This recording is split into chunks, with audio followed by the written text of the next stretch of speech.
Hi guys, James at Rampant Lion Reviews again for you today with another beer review. For this one, we are going to stick to Japan and we're going to round off this little Japanese film series that I've been doing for you over the last couple of weeks. It's about time to head back to Scandinavia. But for this review, we are going to return to a brewery that has featured on the channel many times before. I've had some really nice beers from these guys over the years, a good few different styles, but if people were to ask me about this brewery, I would say that there are two beers that I really enjoy from them that are regulars, and they are just very solid all round actually. But the beer that we're going to have a look at today is one of their latest releases as of April 2023 when I'm filming this review for you. It's a new take on one of their classic beers.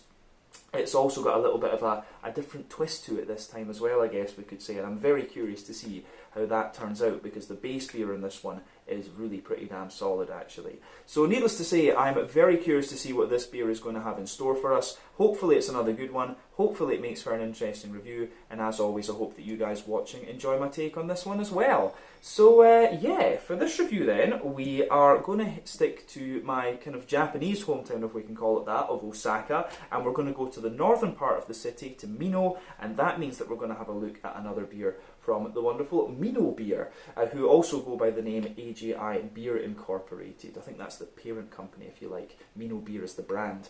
But yeah, this particular beer is the Ichiro's Malt barrel-aged Imperial Stout. It comes in at 9.5% ABV, and as you might have guessed by the name of this one, this is basically their classic Imperial Stout that we reviewed on the channel years ago, aged in Ichiro's Malt barrels from the Chichibu distillery in Saitama.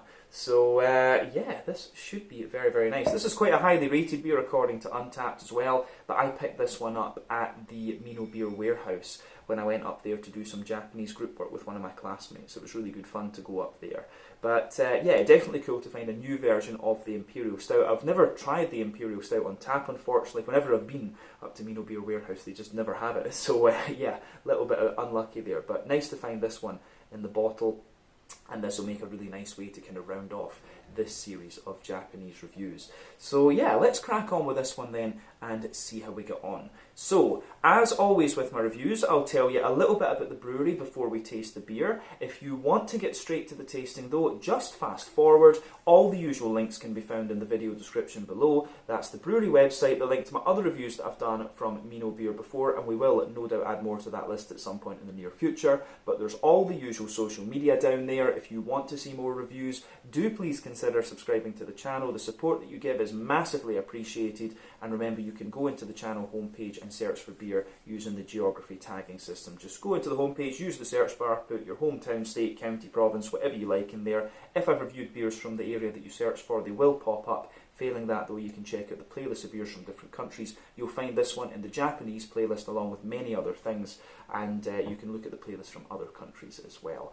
So yeah, let's go on to my brewery notes then, and I'll tell you a wee bit about Minoh Beer. So as I've mentioned to you already, Minoh Beer, or the AGI Beer Incorporated company, are from Minoh to the north of Osaka, about 15 kilometres from the city centre. And this area of the city is really famous for the Meiji no Mori Minoh Quasi-National Park, which is one of the oldest in Japan, and also for the Katsuji Buddhist Temple, which is over 1200 years old. And I've been to see both of those, and yeah, really nice. The national park, the waterfall, is absolutely lovely, so go and visit that if you're in Osaka. But the monkey symbol that you'll see on the Minoh beers is a reference to the local monkey or osaru population in the national park. They've got a number of their beers that are called osaru. You've got the Osaru IPA and then the Bossaru, which is a slightly stronger IPA. But the Minoh Brewery, or the Minoh Beer Brewery, AGI Beer Incorporated, whatever you want to call it, was established back in 1996, and it's owned by the Oshita family, who had run an alcohol shop for about 30 years before they opened this company. But apparently the family just went for dinner one night, and on the way home, Papa Oshita pointed to a building and said that they would be brewing beer in there soon, and it turns out that he had bought a brew kit from New Zealand and rented out the building. But the brewery had an uphill struggle when they started, because many of the little Jibiru breweries that opened in the early 90s, after the change in the law in 1993, were going bust, and public opinion about G-Biru wasn't that great. And this is the big thing as well, you could import better beer from abroad for cheaper at this time. So the little breweries that were starting had they had a real battle to survive. But Minoh have been one of the survivors, and they've gone on to become one of the most decorated craft breweries in Japan.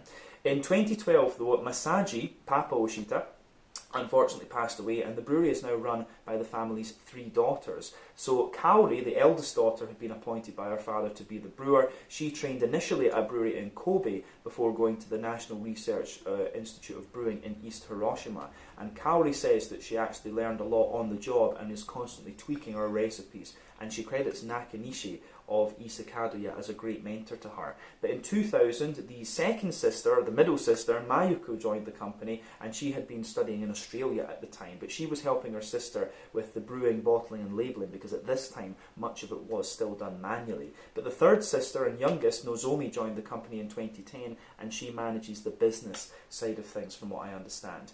But in 2015, they invested in a new bottling machine, and they opened the Minoh Beer warehouse, which I do recommend you visit. You can check out my out and about video up there. But they also run the Beer Belly pubs in Osaka too. They're still quite small, and they brew approximately 500,000 litres of beer per year from what I understand. So they have remained quite small. They only really export their beers down to Singapore as far as I know, but they are kind of exporting things to different places for special events. But maybe that'll change as time goes on. But as of April 2023, when I'm filming this review for you, these guys have produced 235 different kinds of beer according to Untappd, and some of the ones that I would really recommend you check out would be the WIPA, which is in their core range, and the regular Imperial Stout if you can find it. I have noticed that that is a little bit difficult to find these days, but the regular Stout is fairly easy to find, and I think the next time I come to Osaka I will need to have a wee look at the Pilsner. There's a few Pilsners from some of the craft breweries that I really would like to try, and Minoh Beer's Pilsner is one of them. But yeah, that is everything I can really tell you about Minoh Beer for the moment. If you want to learn more about these guys, you can check out the brewery website, you can follow them on Facebook and Instagram to keep up to date with all the latest goings on, and you can check out the Untappd page to learn a little bit more about all the different beers that they've done as well. So yeah, just a little bit about the Chichibu distillery and Ichiro malts in this one as well. This distillery is based in the city of Chichibu in Saitama Prefecture, and it was founded by Ichiro Akuto in 2004, and they started their operations from 2008, but apparently this was the first new Japanese distillery since 1973. So this is one of the reasons why they are quite well known, and their whiskies are very nice. I have tried a couple of them actually. So yeah, we'll need to see about reviewing some of those for you on the channel at some point soon. But yeah, that's all the information you need about the two organisations involved in making this beer. Let's get on and actually have a little look at it itself. So you can see the monkey on this one, he's nice and gold this time, the Ozaru. He seems to be enjoying some kind of sour beer, I guess, in this one. You'll always find that. He's usually got a different kind of colour of beer. They change the colour scheme of these things up here. But it says, yeah, Baru Eiji in the katakana there, which is kind of interesting. But yeah, you can see the monkey is also on the bottle cap, and there you can see Minoh Beer crossed with Ichiro malts. So yeah, this one I think should be quite nice. As we said earlier, 9.5% ABV Imperial Stout. If memory serves me correctly, the original Imperial Stout is 9%, but don't quote me on that. It could well be 9.5%. But yeah, let's get this guy out into the glass and see how it is. I think if I remember correctly, I paid 1,100 yen for this beer at Minoh Warehouse. So that translates to roughly, what's that going to be? Maybe about $10 American. Maybe a little bit less than that, actually, maybe about $9.50. So somewhere in the region of yeah, €7.50 for this one. Yeah, €8 probably. So yeah, about €8 for this one. 80 Swedish kroner, somewhere in the region of like, yeah, £7 sterling, $9 American. I think that's probably a good idea of the price of this beer. I can see that the light's reflecting on this one because it's all shiny. But yeah, anyway, quite a good price for a barrel-aged Imperial Stout. It's not the strongest of Imperial Stouts that are barrel-aged, of course, at 9.5% ABV, but still, you know, it's good. It is a good beer, this one. I know this base beer. It's very nice. So yeah, as you can see, this beer is poured pretty much as you would expect of an Imperial Stout. You've got a lovely kind of, yeah, just a little like quarter finger or something like that of a frothy, I would say kind of dark fawn coloured head there. That has faded away quite quickly to just be a very thin foamy layer. Nice kind of bubbles around the edge of the glass. In the middle of the glass as well, there's just a little island of bubbles there, which I think is very nice. But one or two big bubbles sticking toward the side of the glass there, a few little ones going up toward the bottom of the head, but overall it does look very nice. You've got a lovely kind of dark ebony rosewood colour to this one. Remember, the colour of your beer depends on the type of malts that you use for the most part. This goes a long way to determining the EBC rating. 2, the length of your wort boil is also going to play a role, because the longer you boil the wort, the more the sugars caramelise, and thus you get a darker colour of beer. But any barrel aging they do or adjuncts that you put into this one can also affect the colour of the beer as well. But when it comes to black beers like Imperial Stouts, it's honestly quite difficult to change the colour of the beer just with the barrel aging. You can do it a little bit more with the kind of brown beers like Doppelbocks and quadruples and stuff like that. But yeah, as we said earlier, not too much in the way of visible carbonation with this one, but it does look very, very nice, I have to say. So yeah, let's have a wee look at the aroma of this one then and see what it's all about. I don't think there's anything untoward about the appearance of this beer, and I think we've said everything we need to. So aroma time for this one. Oh yeah, that smells very nice.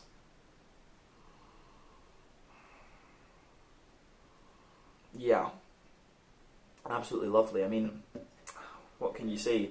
The Imperial Stout from these guys is like a proper old school Russian Imperial Stout, so you know, the kind of roasty toasty bitterness, and then you get the sweetness out of it the more that you drink. But with the barrel in this one, you can, you know, with the barrel in this one, you can feel it's just adding a little bit of depth and a wee bit more kind of smoothness to the beer. In my experience, the Japanese whiskies, and I would maybe go as far as saying Asian whiskey generally, the Korean and Taiwanese whiskies that I've tried as well, they always tend to be very smooth, and they seem to like their whiskies on the sweeter side of things here actually. So yeah, this is really very nice, and there's a lot of depth to this beer. So you've got the kind of old school roasty toasty Imperial Stout on this one, but then you also have the nice kind of woody smoothness as well. So yeah, I really like how this beer, how it comes across in the aroma. But let's try and break this down and just describe it for you a wee bit more in depth. So yeah, the backbone of the beer, you absolutely have a little bit of that. You have a little bit of that nice kind of smooth oaky character coming out of it. Yeah, lovely kind of smooth oaky backbone there.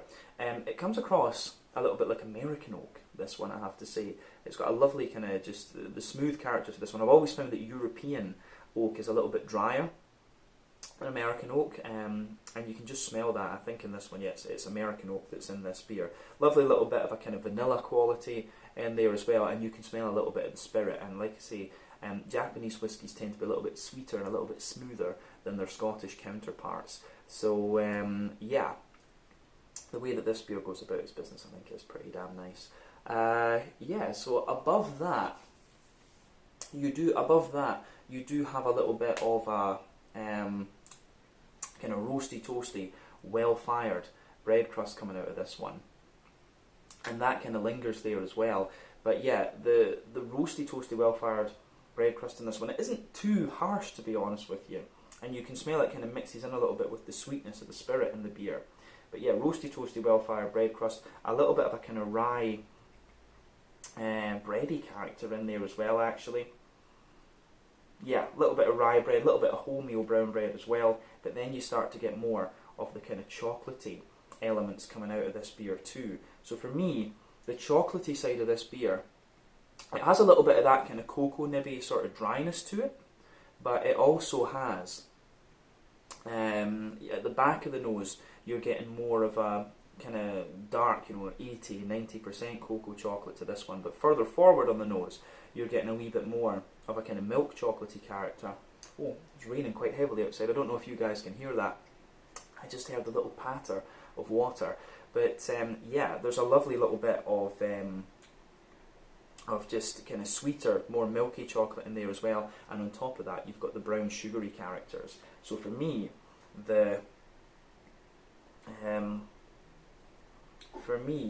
The brown sugary notes in this one are lovely. You've got that big, you know, you've got that roasty toasty element underneath, but then above that you start to get the kind of treacly molasses type qualities out of this one. So like a really highly caramelised, oily brown sugar, like I say, a little bit of roasty toasty character underneath, and there's one or two little biscuity qualities coming out of this one too. So yeah, the way that this beer goes about its business in that regard is pretty damn nice actually. There's maybe one or two little nutty elements coming out of the beer as well, but like I say, the original Imperial Stout from Minoh is like a more old school roasty toasty Russian Imperial Stout actually. But yeah, it's nice stuff, definitely. On top of that, you do have a little bit of hoppy character residing in this one. Now remember, Imperial Stouts are not the most hop forward of beer styles, and I don't know how long this one was aged for. I think it was said it was like 10 months or a year or something. I'm really not 100% sure. So yeah, the hoppy side of this beer, quite a bit of it has dropped out, but some of it is still lingering there. So you've got a nice little bit of that,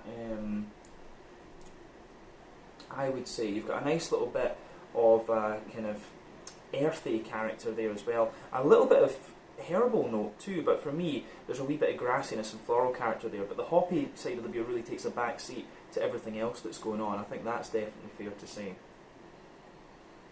Yeah. So aroma wise, this is a very, very nice smelling beer actually. I really like how this one goes together. On the fruity side of things, it's kind of what you'd expect. You get a little bit of a raisiny sharpness to this one. So yeah, wee bit of a raisiny sharpness, some really nice kind of plummy characters to it as well, a little bit of fig, and definitely some blackberry and kind of black curranty qualities to it. So yeah, it definitely gives you everything that you would expect if you know the original Imperial Stout and from the style category generally speaking. So yeah, to be honest, I think that is everything we really need to say about the aroma of this beer. As I always say, take a wee bit of time and just enjoy the aroma of it before you get stuck in. But I think it's about time that we have a taste of this one and see what it's all about. So yeah, like I said earlier, this one is the barrel-aged version of the Imperial Stout from Minoh Beer in Minoh to the north of Osaka here in Japan. 9.5% ABV, and it's aged, I believe, for 10 months or a year in Ichiro Malt barrels from the Chichibu distillery in Saitama. So yeah, let's get stuck into this one and have a taste. Slàinte, Skål, cheers, Kampai. I hope you guys have enjoyed this Japanese filmed mini-series of reviews we're doing, even though we've been using a slightly lesser quality camera for this. But yeah, let's do this. Kampai.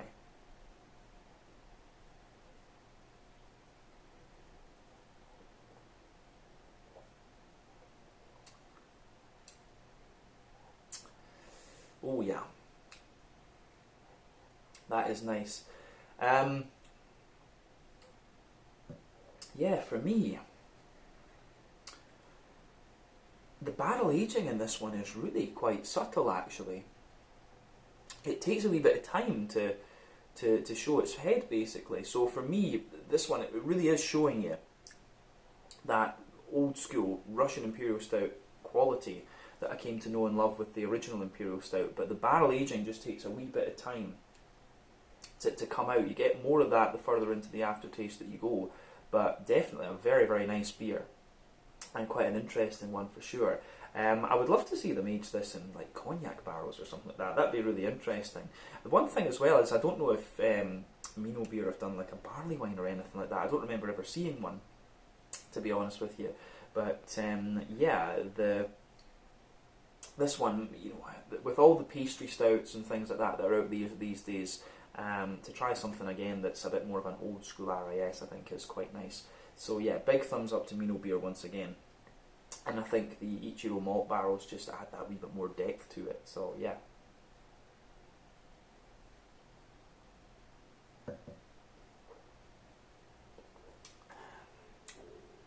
So yeah, I think this one is very nice. So let's just try and break this beer down and describe it for you a wee bit more in depth.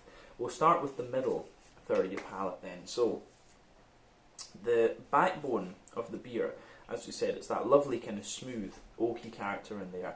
Now the oaky character in the oaky character in this beer, it has a little bit of dryness to it, but also a little bit of smoothness. So you'll find at the back of that middle third of your palate, it's got a little bit more of a dry character to it. But as you move further forward, it gives you more of a. It definitely gives you a little bit more of a kind of smoother American oak. But there's a wee touch of vanilla in there, but not too much. And then you've got the spirit layer just kind of sitting above that, actually. So yeah.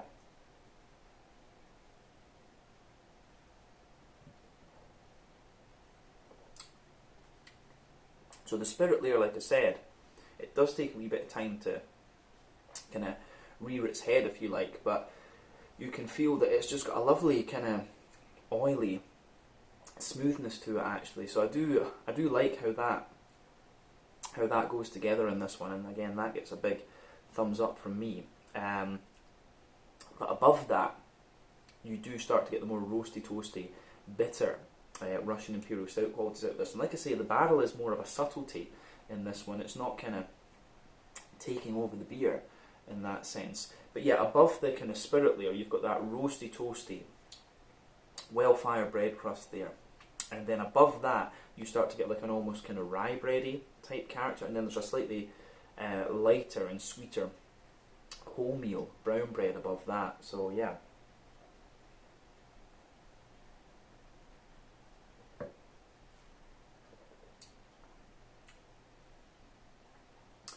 So yeah, the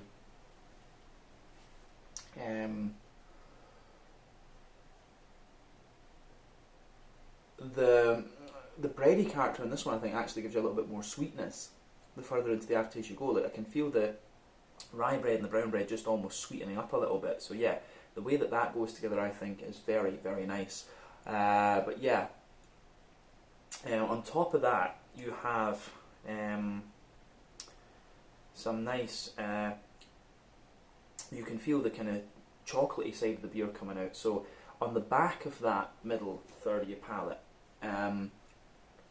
you can feel there's like a really almost roasty, toasty, very dry chocolate there. But it has a wee touch of cocoa nibby character to it. But there's a sort of transition of the chocolatey flavours as you come further forward. And as I've always said, more bitter and dry flavours come out further back on the palate, sweeter flavours come out further forward. So at the back of that middle third of your palate, you've got a more kind of roasty, toasty, 80-90% cocoa chocolate coming out of this beer. But as you move further forward, pardon me, you actually start to get a little bit of a more, you just get a bit more of a progression in the chocolate. It just kind of brightens up. So you're talking about 70, 80, 90% cocoa chocolate at the back, and as you transition forward, it brightens up a little bit to be maybe more of a kind of 60% cocoa chocolate. So yeah, quite interesting in that sense. But above the chocolatey layer, you start to get the, you absolutely start to get more of the kind of brown sugary notes coming out of the beer.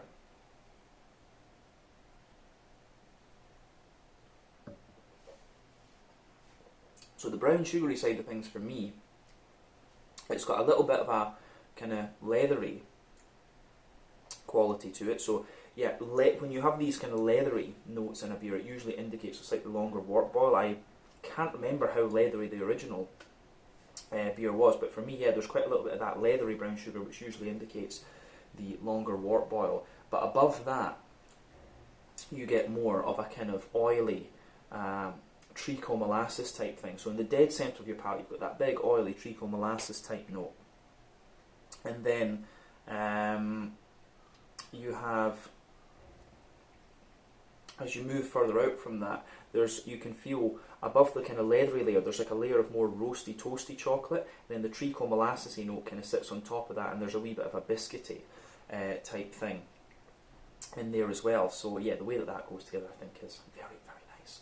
So yeah, the only other thing I can think to say about the middle third of the palate in this beer is that it is potentially a little bit more kind of, it has a little bit of a more kind of nutty flavour that comes out the further into the aftertaste you go, but you can feel that the barrel just pushes its way out a little bit more and gives you a wee bit more dryness the further into the aftertaste as well. So yeah, that gets a thumbs up from me.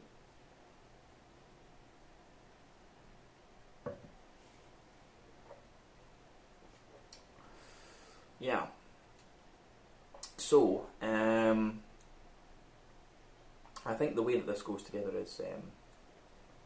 is really, really very nice, this one. So like I say, a big thumbs up from me.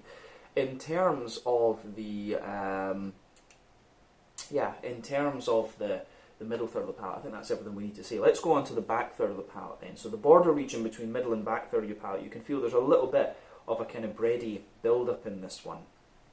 And it's a kind of like softer brown bread, but the layers in the back third of the palate are kind of similar to what we were picking up in the middle third of the palate. So you've got the kind of woody character, which again is a little bit drier. Above that, you have a wee bit of a more, above that, you've got a little bit of a more, you can feel the spirity layers there, but again a little bit drier. Then you get the roasty, toasty, well-fired bread crust, which is really quite bitter in the back third of your palate. Above that, a little bit of rye bread, but you can feel that layer is a little bit taller and a wee bit more airy. The same with the kind of wholemeal brown bready character above that. And then above everything else, you start to get some of the kind of yeasty notes out of the beer, which are really quite interesting.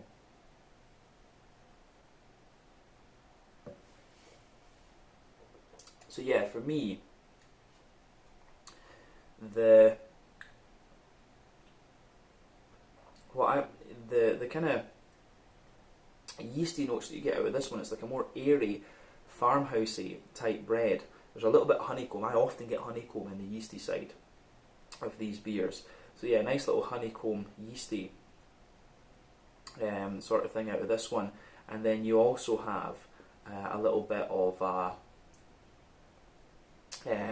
you've just got a little bit of a kind of more woody, grainy type brown bready character there. But definitely, I think on the back third of the palate, you can feel the flavour is taller. Then as you come further forward into the middle third of your palate, it just kind of condenses down and squashes together that little bit more. So yeah, really interesting stuff from this beer for me.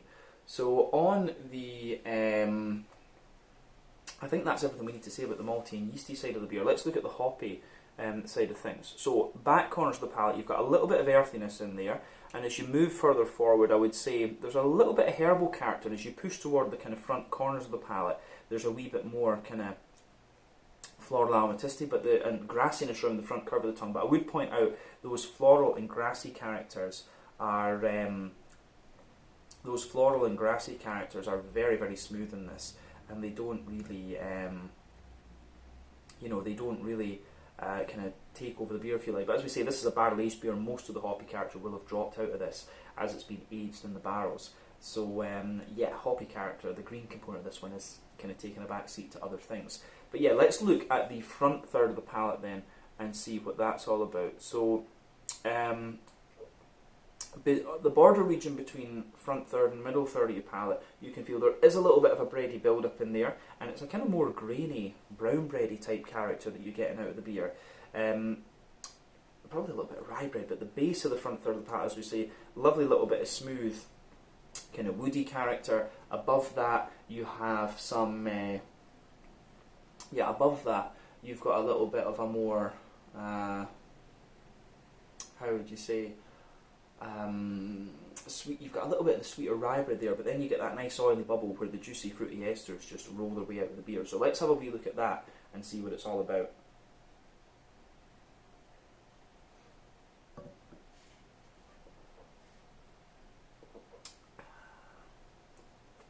I think I just slobbered a little bit there. Good beer, it's making me drool, you know. So yeah, the fruity side of the beer for me is kind of how we described it in the aroma. When you take the beer in,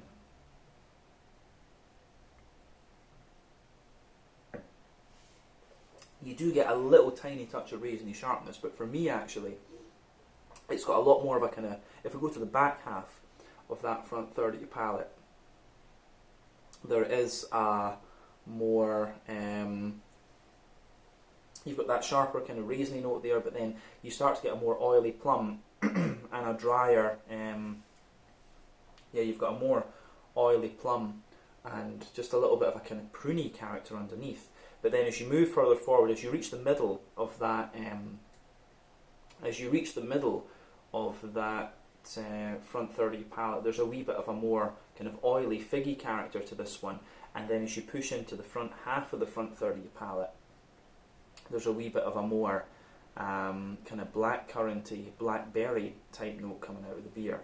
So yeah, for me though, the fruity character in this one, it's mainly the blackcurrant and a little bit of the fig that lingers there. Maybe a little touch of the prune as well, but the fruity character for me is quite dry. You don't get so much of a big kind of juicy, oily, fruity character out of this one, but that's kind of in keeping with the fact that this beer is more roasty and toasty, and like an old school Russian Imperial Stout. So yeah, it gets a big thumbs up from me in that regard. This is a really nice beer. It's of the standard that I would expect from Minoh Beer, and I have enjoyed trying this one. The barrel, as I say, is a little bit more subtle than I expected it was going to be. I thought this one would have been a little bit more, I thought it would have given you a little bit more sweetness, to be honest. Just from my knowledge of Japanese whiskey. Japanese whiskey, as I say, tends to be very smooth but quite oily and sweet at the same time. So yeah, I guess the smoothness from the whiskey is there, but I just expected a little bit more kind of presence from the barrel, if you like. But a very subtle one, this. It maybe needed aged a little bit longer. I don't know if they have kept, if they'd used a couple of barrels and they're maybe keeping one. It's going to be aged for 2 years or something, but still very, very nice, and always cool to try new iterations of the Minoh Imperial Stout, because you really don't see that all that often anymore, unfortunately. But yeah, I think we can round off the review with a wee look at the mouthfeel. So for me,